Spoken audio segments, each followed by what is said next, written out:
Story narration వినకుండా చేసిన cinema in your life definite గా ఉంటుంది. నరేషన్ వినకుండా చేసింది అఖండ 2.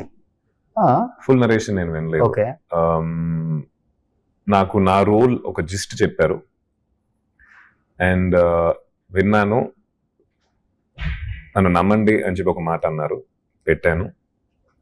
నాకు సరైనోడు మైండ్లోకి వచ్చింది. బోయపాటి గారు సరైనోడు నాకు చెప్పినప్పుడు ఫుల్ కథ చెప్పారు. అప్పుడు విలన్గా నాకు కొత్త అన్నమాట. అయినా కూడా నాకు వచ్చిన డౌట్ ఉండింది, ఎలా ఉంటుంది, ఎలా ఉండబోతుంది.